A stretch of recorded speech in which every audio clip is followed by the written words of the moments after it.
దినం దేవుని వాగ్దానం. ఈ ఉదయకాల సమయంలో ఈ దినం దేవుని వాగ్దానం చక్కటి ఆత్మీయ కార్యక్రమానికి ప్రేమతో ఆహ్వానిస్తే ఎలా ఉన్నారు? బాగున్నారా? పొద్దున్న లేచారా?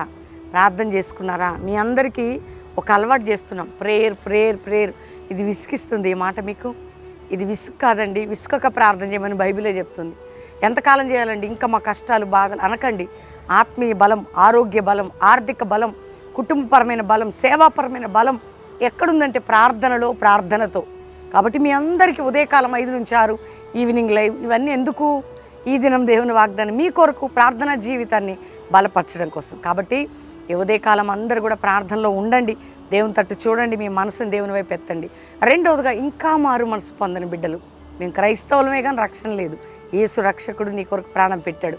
నమ్మితే పరలోకం, పాపక్షమాపణ, నిత్య జీవం. ఈ రోజు వరకు మీరు క్షమించబడతారు. ఏమన్నా బాధలు, కష్టాల్లో మేము చెప్పుకోలేకపోతున్నామండి, చాలా ఉన్నాయి, ఇవన్నీ ఎప్పుడు మాకు విడుదల తప్పకుంటుంది. ఖచ్చితంగా మీరు దీవించబడతారు ఆత్మీకంగా. మొదటిగా అన్ని విధాలుగా దేవుడు మీకుంటాడు. ధైర్యంగా ఉండండి, దేవుడు నిన్ను ప్రేమిస్తున్నాడు. ఈరోజు నేను ఒక్క మాట చదువుతున్నాను, ఒక్క మాట వాగ్దానం చదువుతున్నాను, వినండి. అద్భుతమైన మాట. యెషయా గ్రంథం 51:2 రెండో మాటగా చదువుతున్నాను.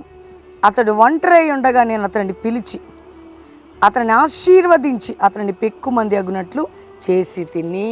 ఎవరిని? అబ్రహాముని, శారాని.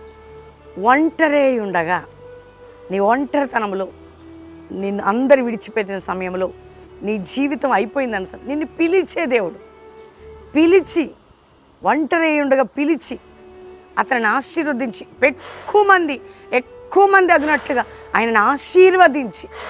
ఈరోజు నీ స్థితి ఎట్లుంది? ఒంటరి స్థితి, ఆర్థిక స్థితి బాగాలేదా, ఆరోగ్య స్థితి బాగాలేదా, కుటుంబ స్థితి బాగాలేదా? ఏ స్థితిగతుల్లో మీరున్నా ప్రభు నీతో మాట్లాడుతున్నాడు. ధైర్యంగా ఉండండి, దేవుడు నిన్ను ప్రేమిస్తున్నాడు. నా ప్రియ సహోదరి, సహోదరుడా, ఈరోజు దేవుని వాగ్దానాన్ని నమ్ము.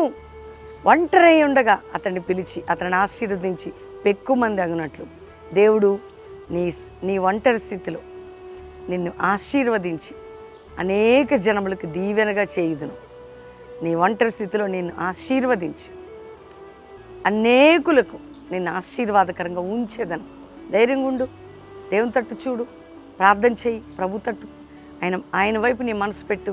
దేవుడు నిన్ను దీవించును గాక. అందరం ప్రార్థన చేసుకుంటాం. తండ్రి, ఉదయకాలం ఎంతమంది బిడ్డలు ఈ వాగ్దానం విన్నారో, నీ మాట, రక్షణ, మారు మనసు, పాపక్షమాపణ, నిత్య జీవం, పరలోకం పొందుటకు సాయించింది. ఏ ఇంట్లో త్రాగుడు, జూదము, పాపము, వ్యసనములో విడిపించి, ఏ ఇళ్లలో అప్పులు ఉన్నాయో, ఆర్థిక పరిస్థితులు, ఉద్యోగాలేమి, నాయన నిస్సారమైన స్థితి, నిస్పృహ, నా తండ్రి డిప్రెషన్ విడిపించు దేవా. కుటుంబాల్లో ఎంతమంది విడిపోయిన భార్యాభర్తలు ఉంటే కట్టబడాలి, కోర్టు కేసులు కొట్టివేయబడాలి, భూ సంబంధమైన తగాదాల నుంచి విడుదల పొందాలి, మానసిక ఒత్తిళ్లు, కుటుంబపరమైన ఒత్తిళ్లు, ఆర్థికపరమైన ఒత్తిళ్లు, అనారోగ్యపరమైన ఒత్తిడి నుంచి విడిపించి. ఇతర దేశంలో ఎందరో మా ప్రియులు ఉన్నారు, వారందరినీ రక్షించయ్యా. క్షేమంగా ఉండాలి, భద్రతలు ఉండాలి, సంరక్షణలు ఉండాలి, పాప శాప బంధకములు వారి మీద పడకుండా కాపాడుతండి. ఎక్కడ ఏ ప్రియులు ఉన్న భారతదేశం, ఇతర దేశంలో మా ప్రియులందరినీ రక్షించి ప్రతి దేశానికి రక్షణ, క్షేమము, సమాధానం, ఉజ్జీవాన్ని మీరు దయచేయండి. క్రైస్తవ సమాజంలో ఆత్మ కలిగించే ఐక్యత ప్రభా.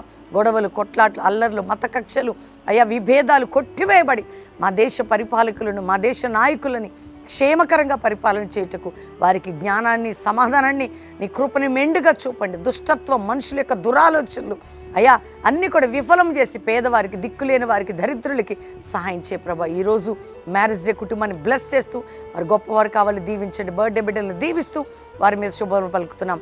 అంతేకాక ప్రభా, క్రైస్తవ సంఘాల్లో సేవకుల్లో ఐక్యతను, ఉజ్జీవాన్ని మీరు దయచేసి అపోస్తుల సేవ, జాషువా జనరేషన్ మీరు దయచేయండి. ఎంతమంది దైవజనులు, వారి పిల్లలు, వారి కుటుంబాలు భద్రతలో ఉంచి ఎవరిని ఎవరు పోగొట్టుకున్నారో వారికి సహాయము, నీ కృపని, సమాధానాన్ని మీరు దయచేయండి. కల్వరి మినిస్ట్రీ మీద నీ కృప, నీ కాపుదల, భద్రత మీరు దయచేసి మరొకసారి మ్యారేజ్ డే, బర్త్డే బిడ్డలను దీవిస్తూ ఆరోగ్యంగా లేని వారికి స్వస్థత ప్రసాదించి సహాయం చేసి ప్రతి కుటుంబానికి విడుదల మీరు దయచేసి, ఎగ్జామ్ రాసే బిడ్డలు, చదువుకునే పిల్లలు ఎందరున్నారు వారందరికీ సహాయం చేయమని, ఎందరి పక్షంలో నీ కృప చూపమని యేసు నామములో అడుగుచున్నాం తండ్రి. Amen, amen, amen. ఈ వాగ్దానం మీకోసం దేవుని బిడ్డలారా. ఈరోజు అందరు లైక్ చేసి షేర్ చేయండి. 5 to 6 పాస్టర్ ప్రవీణ్ యూట్యూబ్ నుండి ఈవినింగ్ లైవ్ వస్తున్నాయి. అద్భుతంగా ఉజ్జీవ సభ. మరి శుక్రవారం సాయంత్రం 5:30కి బేగమ్స్ ఇండియా గార్డెన్స్, శంషాబాద్ మీ అందరికి సిటీ రివైవల్స్ ఉజ్జీవ సభ. ఫ్రైడే 5:30 అంటే 4వ తారీఖు సాయంత్రం 5:30కి ఈరోజే ఈరోజు మీరు కుటుంబాలుగా శంషాబాద్ సిటీ హైదరాబాద్ చుట్టుపక్కల శంషాబాద్లో బేగమ్స్ ఇండియా గార్డెన్స్ కూరగాయల మార్కెట్, శంషాబాద్ రోడ్ కూరగాయల మార్కెట్ దగ్గర మీ కుటుంబాలుగా పాలు పొందండి. అంతేకాక 7, 8, 9, 10 4 దినాలు కూడా అద్భుతమైన ఉజ్జీవ సభలు. మరి మీ అందరికీ తెలుసు ప్రకాశం జిల్లా గిద్దలూరులో మహాసభలు. అందరూ దైవజనులు ఆత్మీయులు ప్రార్థించండి, పాలు పొందండి. మరి 11, 12, 13 3 దినాలు బెల్లంపల్లి ఉజ్జీవ సభలు. మనందరం కలిసి ఆరాధించి ప్రార్థించి శక్తి పొందుటకు దేవుని సందులో పాలు పొందాం. మరి 21, 22, 23, 24 కడప CSA గ్రౌండ్స్లో ఉజ్జీవ సభలు.